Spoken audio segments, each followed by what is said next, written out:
Have you ever felt that haunting sense of running from yourself? As if there's something hidden deep within you that, if uncovered, could shatter the fragile image you've built of who you are? Maybe you wake up every morning carrying the silent exhaustion of someone who's spent the night battling their own inner demons. The truth is, you're not alone in this invisible war. Thousands have felt this same weight, but only a few have had the courage to truly face their shadow. Carl Jung called this hidden force the shadow. Everything you suppress, everything you avoid confronting, everything that in secret begins to control you. And what if I told you that what you fear the most about yourself, what you've tried so hard to bury, is exactly what holds the key to your freedom? That the authenticity you've denied for so long is the very thing that could break you out of this endless cycle of masks and hollow obligations? You've tasted this fatigue before, living in relationships where you are valued only for what you give, not for who you are, feeling trapped in emotional patterns you already understand, but somehow cannot break, fearing that if you showed your true self, you'd be isolated, rejected, or misunderstood. This is not drama. This is the raw pain of someone who learned to survive by fragmenting, by hiding their truth just to belong. In this video, I won't offer cheap comfort or empty promises. Instead, I invite you into a deeper journey, one that asks you to confront your darkness and discover how to master it. Because what you refuse to face doesn't vanish. It grows, silently shaping every choice you think you're making freely. Today, you'll finally see why you feel fragmented and how your mind became the most dangerous place to hide. Because you are not weak, you're just tired of playing a role you never consciously chose. Jung taught us that the only real way out is through the shadow. You must face it, understand it, and reintegrate it into who you are. That is where you'll find answers, and more than answers, power. A power that can weather any storm because it rises from a peace that no one else can give or take. And before we go deeper, I want to gently ask you, if this speaks to you, if you feel ready to stop running, subscribe to the channel and like this video. Not as a favor to me, but as a small, powerful act of commitment to yourself, a first step toward facing what you've been avoiding. The real journey begins now. There's something most people never realize until it's too late. The way the darkness they refuse to face starts making their choices for them. What I want to explore with you now is what I call the silent collapse. How your repressed darkness chooses for you. Because this collapse doesn't come with sirens or warnings. It creeps in through the moments you betray yourself, through the small ways you bury what you truly feel, hoping no one will notice, not even you. Every time you deny that surge of anger, that hidden envy, that deep, gnawing fear, you think you're being strong, virtuous, in control. But what you're really doing is handing over your freedom to the parts of yourself that you lock away. Carl Jung warned us, what you avoid begins to command you. And when that happens, your life no longer feels like yours. The silent collapse begins. You see it when you catch yourself acting out scripts you swore you'd never repeat. When you hear yourself saying yes, while your whole body screams no.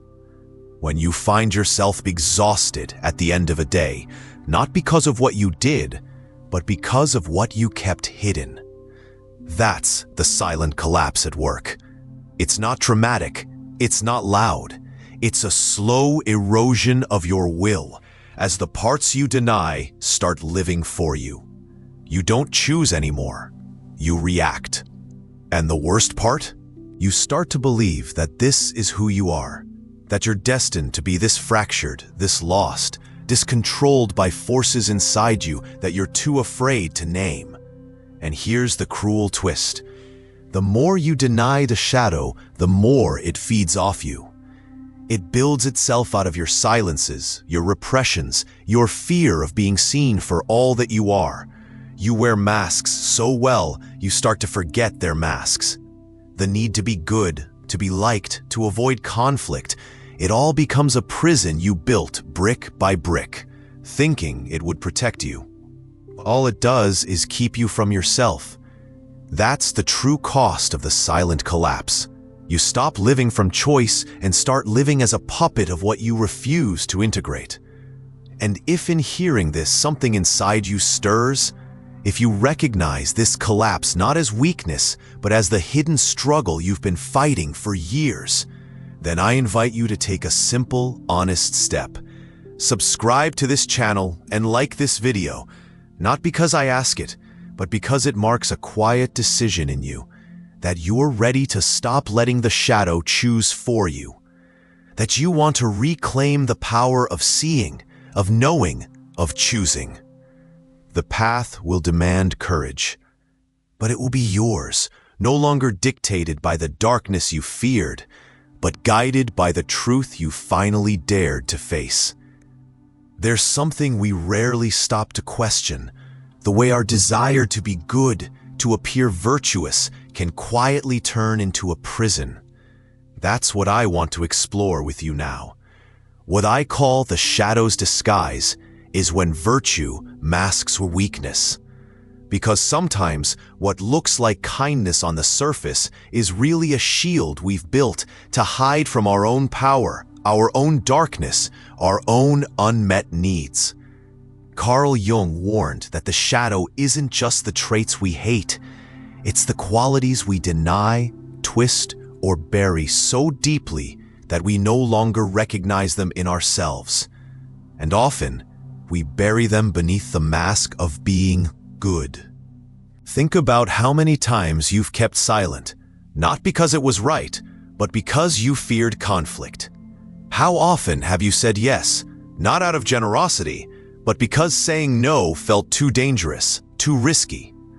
We tell ourselves these are virtues, patience, humility, selflessness, but too often they're a form of hiding.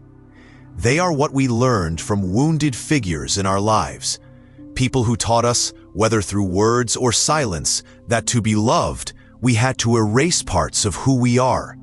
And so, we learned to betray ourselves gently, with a smile, believing that this was what it meant to be worthy. And as the years pass, that mask of virtue hardens. We wear it so long that we start to believe it's our true face. We become the martyr, convinced that our suffering proves our goodness. We accept mistreatment, overwork, emotional neglect, and call it strength. We glorify endurance, thinking it makes us valuable. But inside, resentment builds. The parts of us that needed to speak, to set limits, to demand truth, they don't die. They go underground, and they wait. And the longer we deny them, the more they control us from the shadows. This is the danger of the shadow's disguise, that the more we cling to a false idea of virtue, the further we drift from authenticity. What looks like strength becomes weakness. What looks like love becomes self-erasure. And what looks like peace becomes silent chaos, because we're at war with ourselves, but too afraid to admit it. Jung taught us that whatever we refuse to face doesn't vanish. It grows stronger. It shapes our lives, our choices, our relationships. And Nietzsche reminded us, when we refuse to face our own monsters, we risk becoming them, projecting our darkness onto others, battling it outside instead of integrating it within. So here is the question I leave you with now. Where in your life have you confused being good with being invisible? Where have you hidden behind virtue when what you truly needed was honesty and courage? Because real mastery begins not in more sacrifice, but in clarity, in seeing where you've used goodness as a mask for fear. And if this reflection brought clarity to you, if you see now the cost of hiding behind that mask, I invite you, subscribe to this channel and like this video.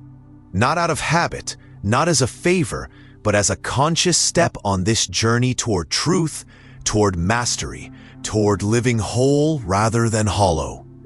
The path ahead is challenging, but it's where your freedom lives. Let's continue together. What happens when the very mask you created to survive begins to suffocate the real you? Let's talk about that, because it's a truth few people have the courage to face. What I mean is this: the enemy within is the persona that betrays you. The persona, that carefully built image of who you thought you needed to be, was meant to protect you. It was meant to help you navigate a world that felt dangerous, unpredictable, conditional in its love. And maybe at first, it did. Maybe that mask helped you win approval, feel safe, avoid rejection. But over time, something changed. The mask stopped serving you, and you started serving it. You see, every time you adjusted yourself to be what others wanted, to be agreeable, to be impressive, to be what would be accepted, you gave a little piece of yourself away. And the danger is that it happens so slowly you don't notice. One compromise here, one silence there, one forced smile when you wanted to scream, and the authentic self begins to wither. What's left is the persona, a version of you designed not for truth, but for survival. And it feels safe because the persona is good at what it does. It knows how to gain approval, how to avoid conflict, how to play the part. But at what cost? At the cost of your inner freedom, at the cost of your ability to live from choice rather than fear. Nietzsche warned us about this when he spoke of the will to power, how that deep drive within us decays when we give it away for the sake of social validation. When we let the mask guide our lives, we betray the very force that was meant to guide us toward strength and authenticity. And this betrayal doesn't always look dramatic. It can look like a good life on the surface, a steady job, polite conversations, relationships that appear fine from the outside. But inside, there's emptiness. There's a quiet grief for the self that's been abandoned. This is the enemy within, not the dark impulses you fear, but the false identity you cling to so tightly that it strangles who you really are. You become so skilled at playing a role that the role becomes a prison, and the longer you wear the mask, the harder it is to take it off. Because now, removing it feels like death. It feels like losing everything, when in truth it's the only way to gain yourself back. So ask yourself, where have you let the persona decide your life? Where have you lived as what others want, while the real you waits in silence? The persona was never meant to be your master. It was a tool, a temporary armor. But when it becomes who you think you are, it turns against you. It keeps you small. It keeps you safe, but at the price of your soul's deepest desires.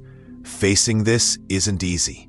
But if you can see it, if you can name the mask for what it is, then you've already begun.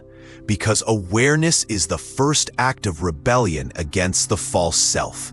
And from that rebellion comes the chance to live, not as a character in someone else's story, but as the author of your own. If this realization speaks to you, if you feel the weight of the mask you've been carrying for too long, I invite you, subscribe to this channel and like this video. Not for applause, but as a quiet decision to stop letting the mask decide and to start reclaiming the life that belongs to you. There's more to uncover, and together we'll go deeper. There's a truth that quietly haunts those who spend their lives trying to stay in control. The very effort to control becomes the thing that traps them. That's why I want to speak now about why control becomes a cage, the unseen sabotage we create for ourselves. We convince ourselves that if we can just manage everything, our emotions, other people's reactions, the outcome of every situation, we'll finally feel safe. But what we don't see is that the more we grip, the more we suffer. The need to control isn't strength. It's a sign of a deeper fear. The fear of facing the chaos we believe will consume us if we ever let go. Think about the times when you've tried to manage every word, every action, every detail, not because it brought peace, but because the alternative felt terrifying. You weren't trying to build a life of freedom. You were trying to build walls against collapse. That craving for order, that endless need to plan, predict, and perfect often reflects not clarity, but panic. Schopenhauer spoke of this when he described the will as blind, a force that instead of liberating us, ends up enslaving us when we act without awareness. The more we try to dominate life, the more life resists. The more tightly we hold on, the more fragile we become. And here is the hidden cost. By trying so hard to control everything outside, we end up losing control of ourselves. The inner tension grows, the fear deepens, and what began as a defense turns into a prison. The need for control starts small. Maybe it's just about keeping emotions in check, avoiding uncomfort. What makes this sabotage so dangerous is that it feels responsible. It feels wise. But underneath, it's a refusal to trust life, to trust yourself. And as long as you cling to control as your safety net, you never really rest. You're always bracing for impact, always preparing for disaster that hasn't come, but that you secretly believe is inevitable. The cage tightens, and you wonder why peace feels so far away. So here is the invitation. Notice where you're holding on too tightly. Notice where control has stopped being a tool and has become a chain. The path to mastery isn't found in controlling more. It's found in learning to meet uncertainty without fear, to stop fighting the tides and start navigating them with presence and purpose. And if these words brought you clarity, if you recognize how control has quietly caged you, I invite you, subscribe to this channel and like this video, not as a habit, but as a conscious choice to explore with me what it means to live with awareness, not fear. The next steps will demand honesty, but they will offer freedom you can finally feel as your own. There comes a point where the darkness you've tried so hard to keep at bay stops waiting in silence. That's when the rebellion of the shadow strikes back. This isn't about fate or bad luck. It's about what happens when the parts of yourself you refuse to see decide they will no longer be ignored. You've tried to control it, suppress it, deny it, but the shadow isn't destroyed by denial. It only grows hungrier. And what you refuse to integrate turns destructive. That's when you find yourself in patterns that sabotage your best intentions, in relationships that drain you, in choices that leave you empty, in moments where your emotions feel like strangers you can't reason with. Picture it like this. The shadow is a wolf you locked in a cage long ago. You were afraid of its power, of what it might do if unleashed. So you buried it, convinced that was strength. But wolves don't forget they're wolves. And after years of starving in the dark, that wolf breaks free. Not when you're ready, but when you're weakest. That's when the outbursts come, the decisions you regret, the words you wish you could take back. That's when you look at yourself and wonder, why did I do that? That's not me. But the truth is, it is you. It's the part of you that's been waiting for permission to exist. The rebellion of the shadow shows up in ways you don't expect. In the partner you choose who reflects everything you swore you didn't want. In the job you stay in because it feels safe, even though it drains the life out of you. In the quiet numbness that settles over your days, leaving you wondering where your passion went. These are not accidents. They are signs. They are the consequences of living at war with yourself, of refusing to own the parts of you that don't fit the image you've tried to project to the world. And the cost is heavy, because as long as you keep the shadow caged, it will shape your life from the dark. The decisions you think are yours will be guided by fear, by wounds you haven't healed, by truths you won't admit. But the moment you choose to see the shadow, to stop fighting it and start listening, that's when everything can begin to change. Because integration isn't about surrendering to darkness. It's about reclaiming the power you lost by pretending it wasn't there. If hearing this helped you see your patterns more clearly, if you recognize the cost of fighting your own shadow, I invite you, subscribe to this channel and like this video. Not as a routine gesture, but as a decision to step into this work with courage and clarity. Together, we can walk this path of seeing, of owning, of transforming what was once hidden into strength that is finally yours. What if I told you that real mastery doesn't come from fighting your darkness, but from owning it? This is where the path of mastery begins, by owning, not erasing, the darkness. We spend so much of our lives trying to escape the parts of ourselves that we're ashamed of.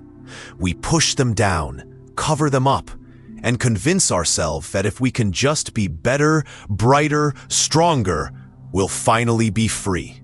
But Carl Jung taught us the opposite. Freedom begins where denial ends. The shadow you feared is not your enemy. It's part of you, waiting not for destruction, but for integration. The journey isn't about becoming perfect. It's about becoming whole. That means seeing the anger, the fear, the envy, the hunger for control, not as failures, but as pieces of the puzzle. Pieces that once understood, once accepted, can become sources of strength instead of sabotage. Jung spoke of this in symbols, the alchemist turning lead into gold. The lead is the shadow, heavy, hidden, unwanted. The gold is your authentic power, your truth, your wholeness. And the transformation doesn't happen through rejection. It happens through understanding, through compassion, through the courage to sit with what you've tried to avoid. Mastering your mind begins when you stop judging yourself for what you find inside. When you learn to observe your reactions, not to shame them, but to see where they come from, what they're trying to protect, what they're asking you to heal. Every moment of anger, every burst of fear, every impulse to control, these are clues. They point to the places where the shadow lives. And when you see them clearly, when you meet them with curiosity instead of condemnation, you start to build a dialogue. You start to reclaim the parts of yourself that you lost in the war against your own humanity. This path isn't easy. It asks for honesty that can feel like standing at the edge of a cliff. But the truth is, the fall you fear is the fall into yourself, and it's the only fall that leads to real ground, to a foundation that no storm can shake. Jung called this process individuation, the art of becoming whole. Not good, not perfect, but whole. And Kierkegaard warned us that the deepest despair is to choose to be someone you are not. Mastery is not about control. It's about the courage to face the monster within, and to see that it was part of you all along.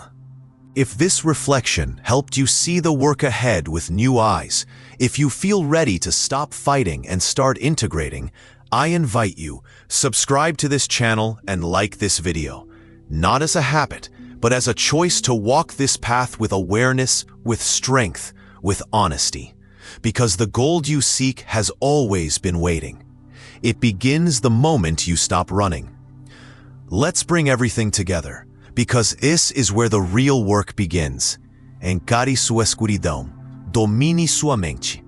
Carl Jung was never meant to be just a phrase or a distant idea. It's a call to action, a challenge to step out of the patterns that have kept you trapped. Jung's wisdom reminds us that individuation, the process of becoming whole, is not about striving for goodness or perfection. It's about having the courage to stand face to face with all that you are. The shadow you feared is not your downfall. It's the missing piece that makes you complete. And every time you choose to see what you once avoided, you take back the power you thought was lost. Kierkegaard warned of a despair so deep that most people never name it. The despair of living as someone you're not. And isn't that what so many of us have done? We wear the mask, we play the part. We tell ourselves that if we can just meet expectations, we'll be at peace. But peace never comes from pretending. It comes from truth. And the truth is this: the monster you feared inside yourself is not there to destroy you. It's there to be seen, to be understood, to be integrated. Only then does it lose its power to sabotage you. Only then can it become an ally in your journey toward authenticity. Mastering the mind isn't about silencing the parts of you that make you uncomfortable. It's about giving those parts a voice, a place, a role that no longer works against you, but with you. It's about seeing the envy, the fear, the hunger for control, not as flaws, but as signals, as invitations to grow. Every time you listen instead of suppressing, every time you choose clarity over denial, you move closer to the kind of strength that no external validation can give. The strength that comes from within, built on truth, not illusion. So I leave you with this challenge. What part of your shadow have you been feeding through denial? What part of you has been waiting not for rejection, but for recognition? This is not about erasing the darkness. It's about learning to walk with it, to let it guide you toward wholeness instead of pulling you into sabotage. The path isn't easy, but it's real. And real is where freedom lives. If this journey, these reflections, helped bring clarity or inspired you to see yourself with new eyes, I invite you. Leave a comment, share what part of this spoke to you, and subscribe to this channel. Not for numbers, not for approval, but as a conscious choice to continue this work, to keep seeking, questioning, and building a life that belongs fully to you. Because the shadow loses its grip the moment you stop turning away. And that choice, that first step, is always yours to make.